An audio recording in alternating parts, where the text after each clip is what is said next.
You are listening to The Pilgrim on the 405 with Will Christ. Join him as he and his guests discover how businesses thrive in California. Well, welcome to The Pilgrim on the 405 on this beautiful day here in Southern California. We're going to be talking today with a fractional CFO from Colorado who's got some very interesting ideas on forecasting growth and finding out exactly what kind of return we can get from our investments. So welcome, LJ Suzuki. Welcome, LJ. Thank you, Will. Nice to be here. So tell us a little bit about your company in your CFOshare in Colorado. Yep. So CFOshare, we believe that small businesses deserve professional financial strategy. So we are an outsourced finance and accounting department available on a part-time basis for small businesses. That means every role that you'd have at a corporate finance and accounting department, from bookkeeping all the way up to CFO work, we have in our group available for our customers to help them grow. Well, so what kind of companies do you work with? Talk to me a little bit about your ideal company. Yep. So we've worked with all kinds of small businesses from pre-revenue startups all the way up to $50 million manufacturing companies that are private equity owned and part of rolled up conglomerate. But really my favorite customer to work with is a closely held small business, maybe somewhere between $2 million in revenue and $15 million in revenue, who's looking to grow, who's looking to pivot, or who's thinking about making a change, maybe an ownership or a change in their business. And that's really when there's a fair amount of risk and uncertainty, and when having a financial expert on hand can really help you mitigate that type of risk.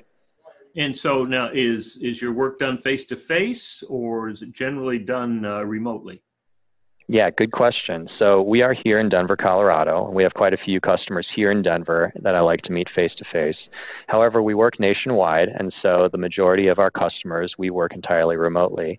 Now I get around the country here and there, and I'll stop in and visit people to say hi because I like to meet people in person. But we do have some customers that we've never met with before. We just do video conferences or talk on the phone. Any in Southern California? I actually have quite a few in Southern California. Oh, great. So I'll give you a call the next time I'm down there. Super. Love to see you. So you've got this interesting concept about analyzing the cost of growth. So now let me set this up for you.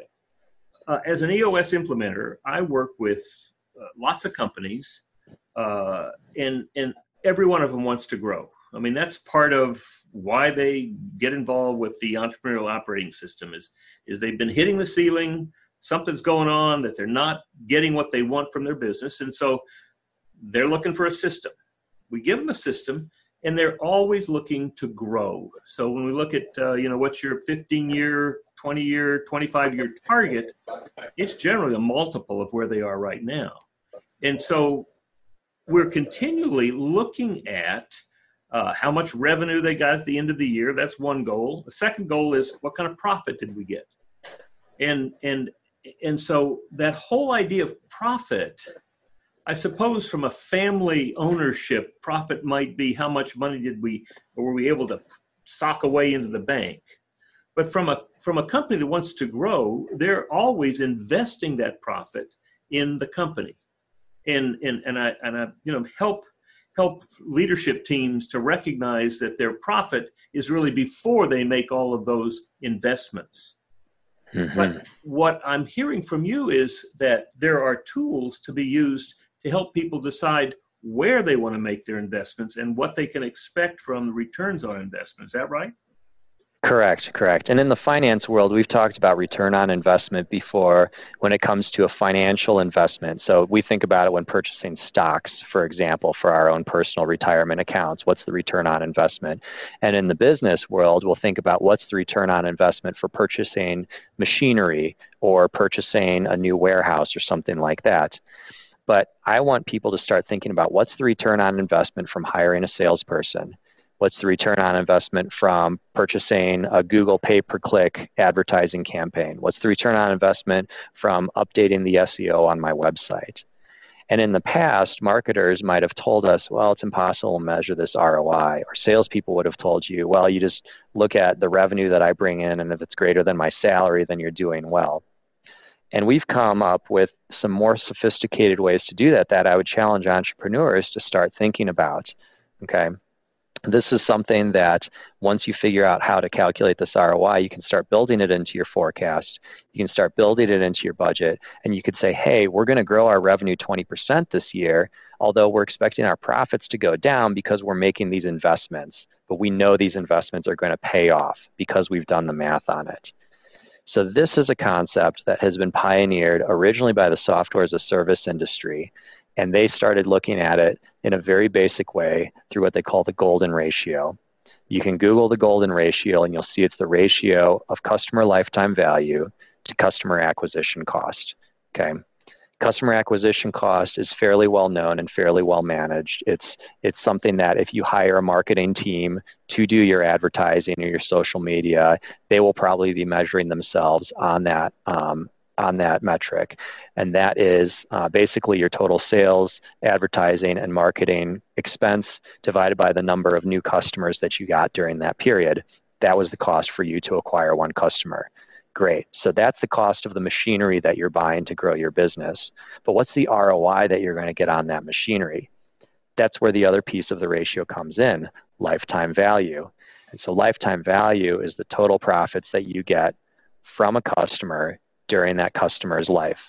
Now, check this out online. There's all kinds of ways that people measure lifetime value, but generally it's easiest, again, for software as a service companies. It's a lot harder if you're a manufacturer or if you're a retailer or if you're a service provider, like a professional service provider. But there are ways to calculate this. And this is what we really like to help our clients figure out is what is their customer lifetime value? How does that shake out over a period of time? And then based on that, what is the ROI on your investment in sales, in marketing, and in advertising? And should I be investing in direct sales or should I be investing in ads? Should I be investing in search engine optimization for my business? Or should I be invested in new products development? Or should I be investing in that piece of machinery? This puts it all on an apples-to-apples basis for you so that you can make the right decision or the right combination of decisions to grow your business and have realistic expectations for what your net income at the end of the year is going to be. Well, now, a lot of variables that you're using to put together to input into this tool. I find it very interesting when someone's talking about doing a Google search, a Google Ads campaign, and you ask them what kind of return should we be getting in terms of interest, new leads. They can't tell me. That's really interesting. And I always think it's great that eventually marketers and advertisers find a way out of being accountable to their results. Yes. So, if you're going to be planning your business, you need to understand your whole sales conversion funnel from top to bottom, right? And of course, the top is the leads being fed in through Google Ad or through social media or something like that, right? But then you need to have it mapped out, the stages from there on. And it's going to be different for an e-commerce company than for a professional service company, than for, an Internet of Things company. But understand what that funnel is and how it converts. Even if you haven't sold a customer, if you're a pre-revenue startup, right, just make up a funnel based on what you expect. And then once you start getting the ads from this Google campaign that you've just started, see how it shakes out through the funnel. Is it meeting your expectations in terms of conversion, or is it beating your expectations, or is it falling short? Mm-hmm. To me, that's how I would measure the success of the campaign. And if you understand your customer lifetime value and you understand your sales funnel, then you know what you need to be converting at and how much you need to be paying for a lead in order to make that work. Well, now, that presumes that I'm going to have time to experience this and reflect on it. But I think you're asking me as a business owner to be planning and making decisions based upon data that I'm only going to learn 6 months down the path. Correct. And that's one of the biggest challenges with customer lifetime value, right? People like to say an average customer lifetime value is 3 years across all industries, okay? Obviously, some will be more, some will be less, right? But 3 years is the average. Okay, well, you as a business owner can't wait 3 years to find out whether that's true or not, right, and then start planning off of that. You need to start making decisions today so that you can make it to 3 years. Mm-hmm. And so this is where we get into the art of forecasting. Just because we haven't gone the full 3 years and seen customers die off doesn't mean that we can't start making predictions about it. But you have to understand, where do we get the data? How do we manipulate the data? And how do we make an intelligent forecasting assumption based off of that? That's something that my group spends a lot of time thinking and doing for clients. We've become kind of experts at it. And so it seems relatively simple to me, but it's a really daunting task to most people. Is it benchmarking across an industry or a niche? Benchmarking is a good gut check, but I always prefer to start with the data that a client natively has. So let's say you've been in business for 3 months, and let's say you're an e-commerce company. Okay, you're selling T-shirts. You're selling these specialty T-shirts. And in the 3-month time period, you've sold 1,000 of these T-shirts. Okay. So the questions that I'm going to ask is, how many of those were new customers versus how many of those were repeat customers? How many returns did you get from those first 2 months of sales versus the third month of sales? All right, we're going to use those figures to try to understand how engaged is your client base, how much are they referring each other to other people, how much are they going to come back for new SKUs, for new products. And we can use those data points to start to come up with estimates to figure out what your customer lifetime value is. I can appreciate how you could do that with an online T-shirt seller. What I'm curious about is how you could do that with a manufacturer who is manufacturing steel windows and doors that are sold to a luxury market, or a manufacturing company that is manufacturing pumps that are sold to municipalities as well as swimming pools and others like that around the country and now globally. I mean, how would you begin to put that kind of data together? Yeah, great question. So let's take the example of your pump manufacturer, because that's going to be the most challenging one. They could have potentially hundreds of customers. Some have bought from them once. Some have been buying from them for 10 years. There's all kinds of variety that would fit in there. Some of them are for, municipal swimming pools. Some are for industrial use.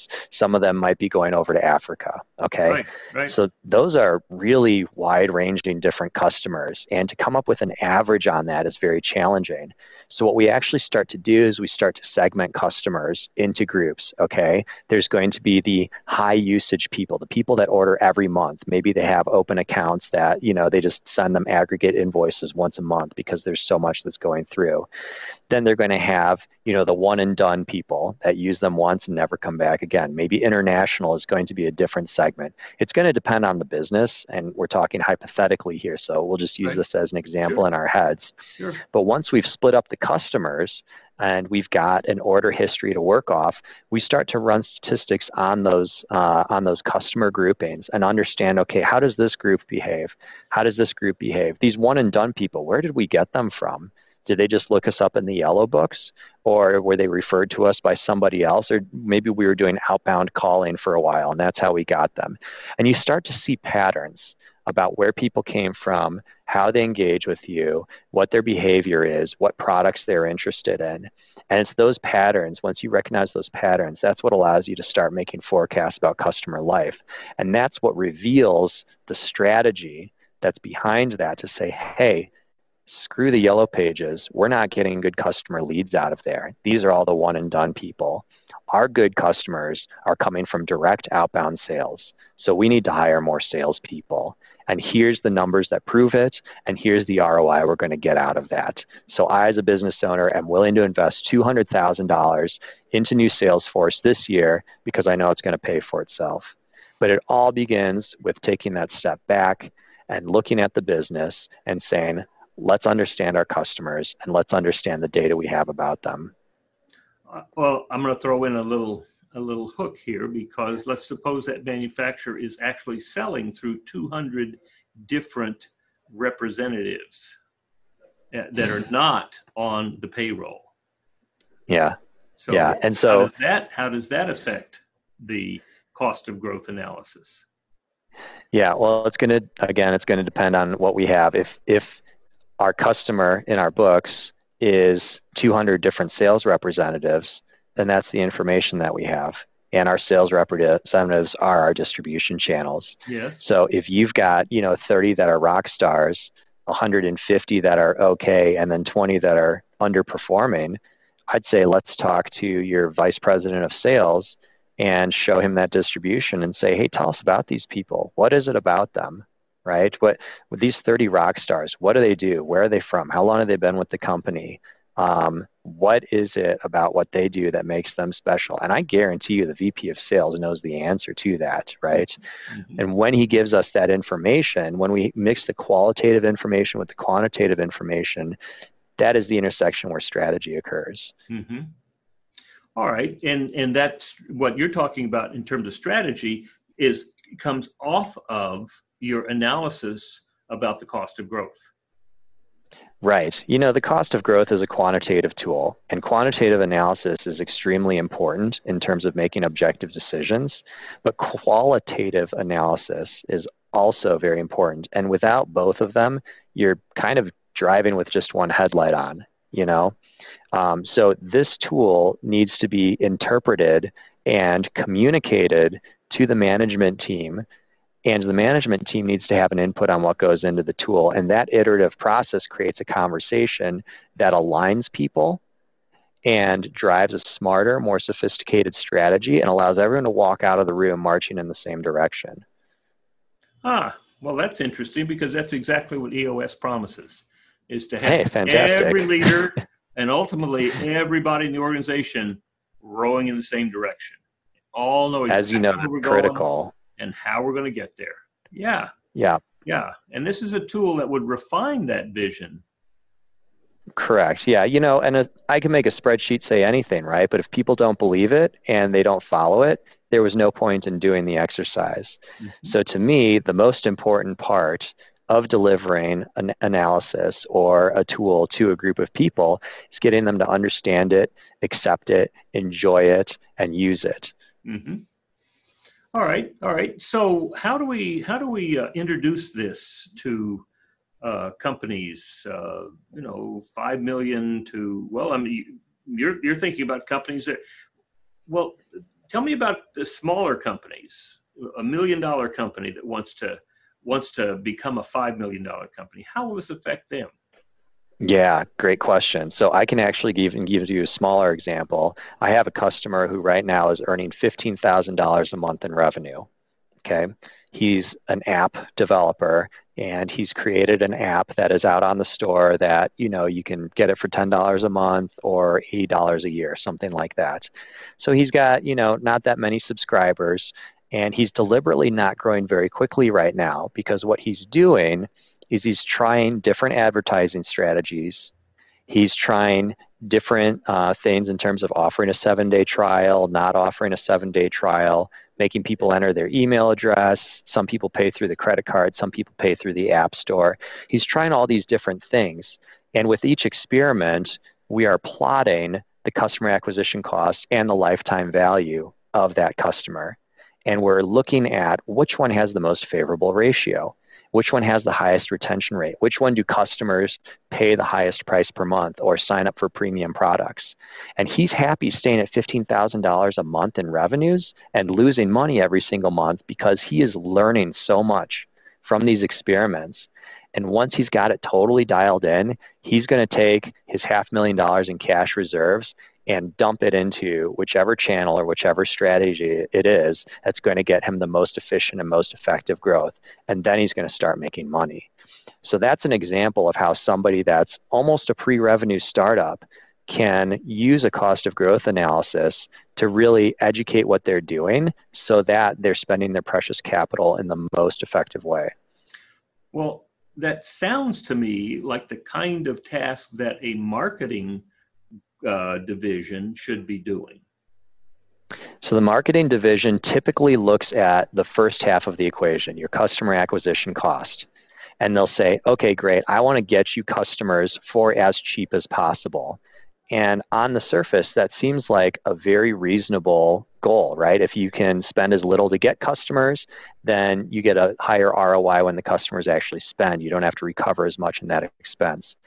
But the issue there is sometimes the easiest customers to get have the shortest lifetimes or the smallest basket sizes or aren't going to give you good referrals. And so if you get a cheap customer, it's not necessarily going to pay out the best for you in the long run. So this is why you need the full view of also understanding what is the customer's lifetime value on the back end. And if it's worth it for me to pay more to get a customer through a more expensive channel if they're going to have a proportionally higher lifetime value in the end. Well, when you come into a business, does that threaten the marketing department?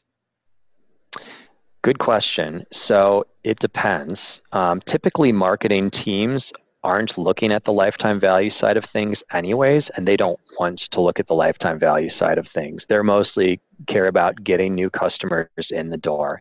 And so to the extent that we can empower them by telling their manager, their business owner, hey, these 3 channels are very effective for your marketing team to go after, and we encourage you to increase their budget to do that, then the marketing teams like us for that. And to the effect that we can guide them like, hey, these 3 are not effective for you. We recommend pulling it back.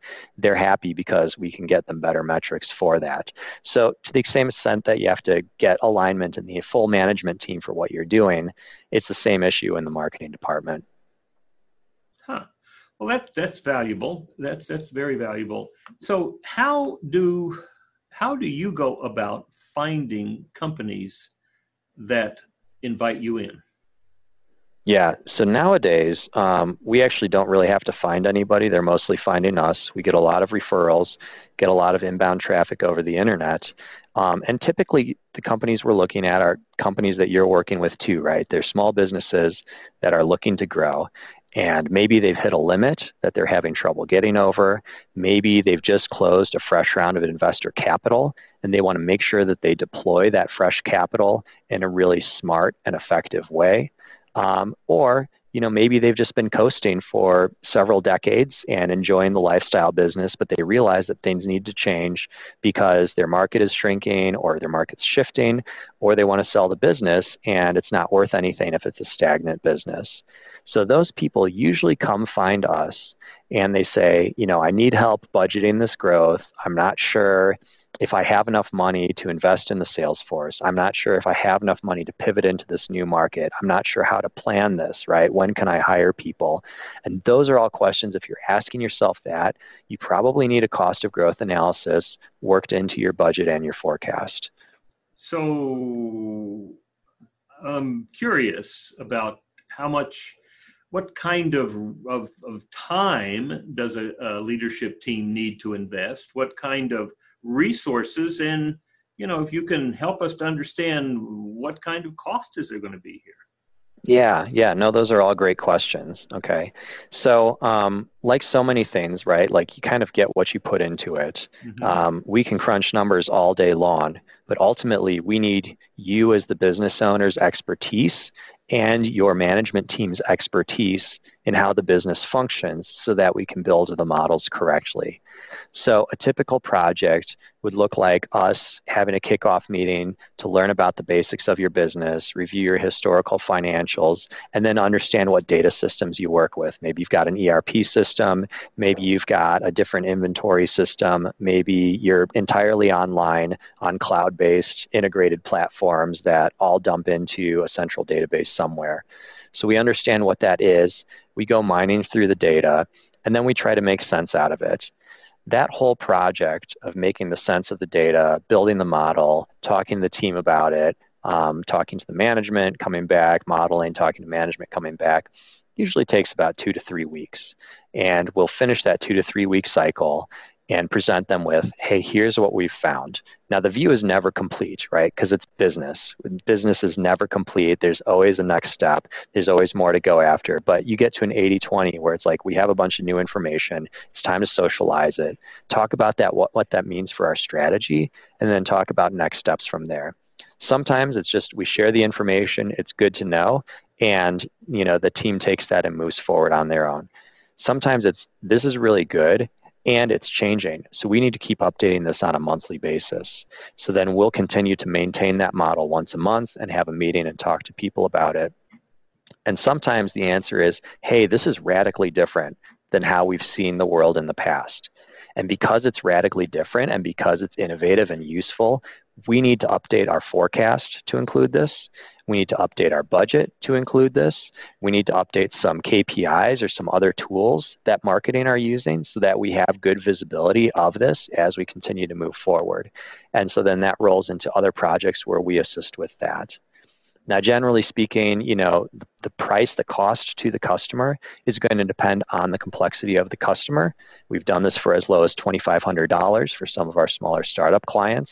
We've done it for as high as $10,000 to $15,000 for larger, more complicated clients. Good. So it just depends. Good.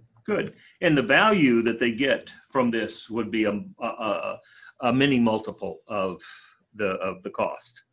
Yeah, if you're spending $10,000 a month on either salespeople or on marketing budgets, then this is a fraction of that. This is like an insurance policy, just to understand whether or not you're spending that money effectively. And you're saying it for the initial results that are actionable, it's 2 to 3 weeks. Is that right? Correct. Yep. How much time does like a $17 million company need to spend accumulating the data for you? In terms of gathering the data or in terms of, so we try to do as much of the gathering ourselves so that we're not taking your sales team's time, because they have important things to do too, right? Yeah. And the last thing they want to be doing is pulling reports for some random consultant. Right. So typically what we try to do is get online on your systems so that we can pull the data and we can manipulate it and we don't have to inconvenience you with it. All we do is inconvenience the IT guy. Yeah. That's excellent. So what you're really doing is asking for access to the systems that are going to give you the data you need. Correct. Good. Well, let me ask you, go in a different direction now. Where do you as a company want to be? Where do you want to be? Let's suppose that we are getting together 3 years from now.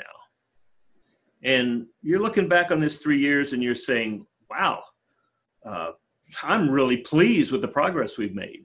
What would have to change in that 3 years for you to have that kind of experience? Yeah, great question. And there's all kinds of ways to measure that. But in the vein of what we've been talking about here today, I want to see these metrics, these cost of growth metrics, customer acquisition cost, customer lifetime value, and the details behind them broken out in a statement that is published monthly with every company's financials, including in the public markets. Now, I think we're a long ways away from people coming to a standard that makes sense, coming up with, gap standards behind it, and then implementing that. It's probably not going to happen in 3 years, but I would love to see some serious momentum, some good traction out there with the finance and the marketing communities, embracing this idea that we need some standard reporting that we can compare side by side with all of our companies to understand what is the cost of growth in this company, in this industry, in what they're doing, so that we have a better idea paired with their income statement, their balance sheet, and their statement of cash flows of how successful the company is. Okay, so you'd like to see that become just an accepted, normal reporting piece. The fourth financial statement. I'd like it to be the fourth financial statement. Okay. All right. So let's talk a little bit about what, you talk about obstacles, hurdles, talk about dangers. What could get in the way of that happening? Oh, that's a great question. I would say the biggest threat is that we just have so much success and so much work at this group that we continue to implement it and don't spend enough time innovating it and really pushing it with our peers in the industry to make that successful. And, that's an easy trap to fall into, right? If people are looking for your services and you're keeping busy, which we are, we can just keep executing, and losing sight of the grand vision, which is innovating and changing the way that things are done. So what might you do to counter that? So what I'm trying to do right now actually is get out of the operations of my company. I've got a really great team here, and they've got great heads on their shoulders. They know all the details of what I just spoke to you about, and they're the ones that are the main doers right now. I step in and I help them because right now we're short-staffed and we're trying to hire some more. But I need to get out of the operation and spend more time, being the business development person, making the connections with other people in the industry, communicating with academia, and helping get this idea published and accepted around the financial and the business community. Now, that is not going to bring you a ton of money, just getting the whole tool, the whole idea in doing the kind of things that you want to do to make it part of the fourth financial reporting, right? No, it probably won't. Okay. But this is a way to help businesses be better. Correct. And that's what I'm in this for. So I started your podcast with my elevator pitch where I said, I believe small businesses deserve professional financial strategy. That is the why of why we do what we do. And this serves that why directly. To the extent that we can change the norms so that every business benefits, I only see that as a win. And, we make enough money doing what we do anyways. I don't need to become, multi-billionaire off of this, right? We live comfortably and we have healthy careers. Right. What matters more to me is innovating, changing the world, helping small businesses become successful, because when small business is successful, the economy is successful. When the economy is successful, the world attains a higher level of peace. All right. Well, I share that with you because for me, I can only use 20, 25 clients. I'm really pushing it when I get more than 20. Some of my colleagues around the country, there's 350 of us around the country doing the EOS model, implementing it. And there's some that are doing more than 25, but 20 is plenty for me. And that means that I got to really focus on helping these companies become the best they can be. And maybe over 3 to 5 years, I can have 50 to 75 companies that I've worked with. But when we accumulate that with 300, which is going to be 700, we're looking at 30, 40, 50, 100,000 companies by 2030. And that's a big impact. It is. And all those companies touch other people too. Absolutely. And if they can, if your work can make that experience even just 10% better, I mean, that ripple is enormous. Yes. So what opportunities do you have right now that you can capitalize on to accomplish this daunting task that you have before yourself? Yeah, that's a great question. So we need to take the work that we've done with clients in the past and try to figure out how do you standardize that into something that can be generalized, that that we can come up with standards for. And once we put that together, I have a few connections out here in the Denver academic community with CU Boulder and with Metro State University out here, a couple places where I've helped guest teach entrepreneurship. And they've expressed interest in taking this concept and publishing it academically into the business journals. And I think that's the next step, to expose it to a broader audience outside of the startup community, outside of the software as a service community, and see how well it gets accepted. Good. So tell me about your strengths in pursuing this. Me personally? Sure. Well, you're the one that's going to make it happen, right? I mean, that's what you said. The danger was that you get sucked into the chaos of doing the operations, right? Yes. And I heard that your plan for avoiding that was to hire more people and to begin to focus on being that visionary and helping, making connections with other people, communicating with academia, begin to put together the standards. And so it's really going to be up to you. So what do you see as your strengths that you can use to accomplish this? You're a good listener. I got to give it to you. I mean, so the easy one is, we have this. We've done it, and we've done it successfully, and see how it helps companies, right? Mm-hmm. So that's the IP piece of it, I suppose. But the piece of it for me, I'm very passionate about this.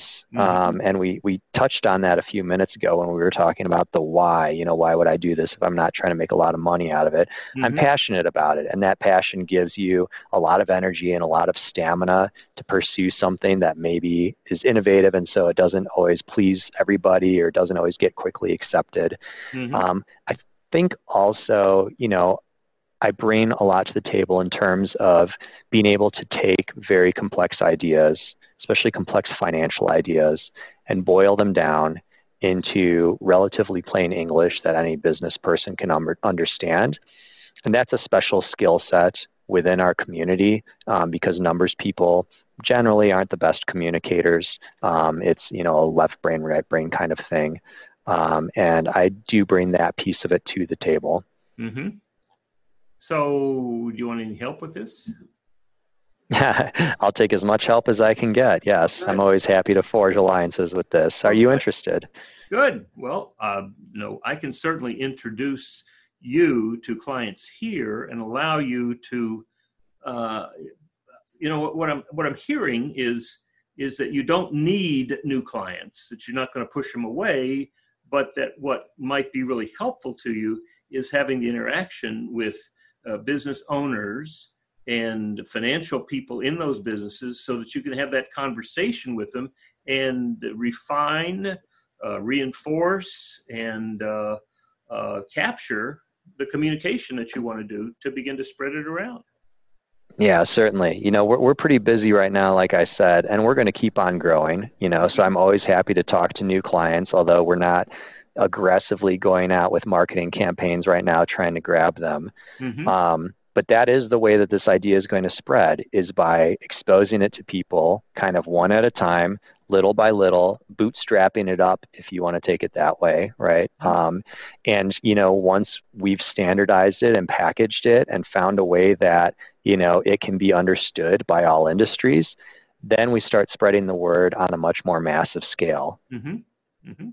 Well, that's what I see that I can help you with, is helping you, putting you in front of groups of people here in Orange County, maybe via a Zoom, or maybe you fly down here, we do it face to face, and I can take you to lunch. But yeah, it's really helping you communicate and refine that communication so that you can then move it through the academic world. Yeah, perfect. That would be great. Excellent. Well, all right. So what would you like to say to the people who are listening? And these are generally small business owners, 10 to 250 employees here in Orange County. Yeah. I will just go ahead and say that being an entrepreneur, you lose a lot of sleep over all kinds of different things, right? And at the end of the day, you don't have to be losing sleep, right?